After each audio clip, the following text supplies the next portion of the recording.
ये चाचा लोग जो चाहते हैं कि बंटवारा हो इस तरीके, तो फिर बात बहुत आगे तक भी जाएगी। माँ को इस तरह से दुख देगा तो वो आगे कुछ भी कर सकता है। गंदा राजनीति है ये। इस तरीके से माँ के साथ ये किया गया, एक बेटा तो कम से कम बर्दाश्त नहीं करेगा। परिवार की बातें परिवार के भीतर ही रहे। इनको क्या पता जो घर तोड़ने वाले हैं, इनको क्या पता। हमारे परिवार का मामला है और हमने हमेशा प्रयास किया है कि परिवार की बातें परिवार के भीतर ही रहे। पर ऐसे में जिस तरीके से माँ के साथ ये किया गया, एक बेटा तो कम से कम बर्दाश्त नहीं करेगा। दुख होता है, तकलीफ होती है और तब ज्यादा होती है जब आपके अपने ये कर। और ये चाचा लोग जो चाहते हैं कि बंटवारा हो इस तरीके से, दुर्भाग्य है, इतना दुर्भाग्य है, इतना गंदा राजनीति है ये।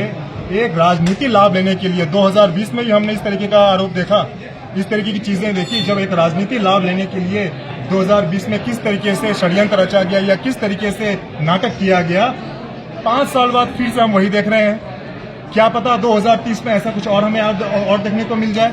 तो इस तरीके का आप पूछिए, अरे भाई क्या है, उनके पार्टी के अध्यक्ष, उनके पार्टी के जिला अध्यक्ष, उनके पार्टी के सांसद प्रतिनिधि, ये तीनों जाकर हमारी माता पे केस करते हैं। भाई हमारे अंगने में तुम्हारा क्या काम।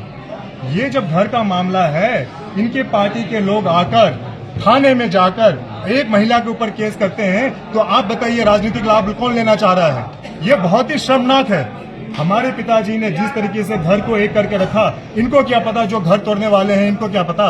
और इसका जवाब ये जो सोच रहे हैं इस साल के चुनाव में ये इस चीज का फायदा उठा लेंगे, जनता इसको खास जवाब देगी। और आप जाइए गांव, हम आपसे कहते हैं, पत्रकार साथियों से कहते हैं, आप गांव जाइए, हमारे सरबंदी गांव जाइए और वहां एक एक निवासी से, एक एक गांव के लोगों से आप लीजिए।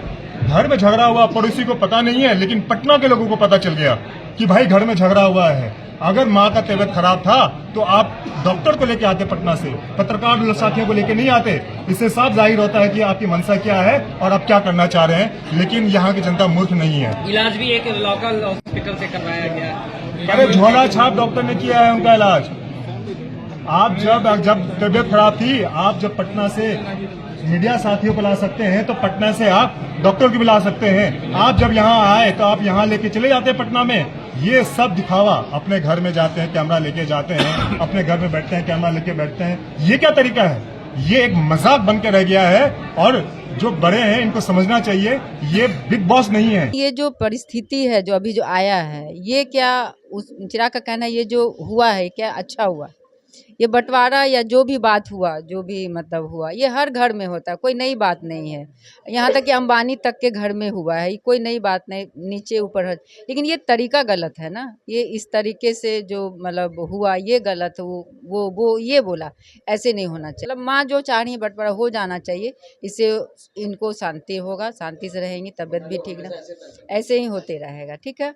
और ये जहाँ तक चिराग का बात है, तो चिराग अपने मतलब परिवार से, माँ से, बहन से, भांजा से, सबसे बहुत प्यार करता है। वो कुछ भी कर सकता है कि जो लोग कोई भी माँ को इस तरह से दुख देगा तो वो आगे कुछ भी कर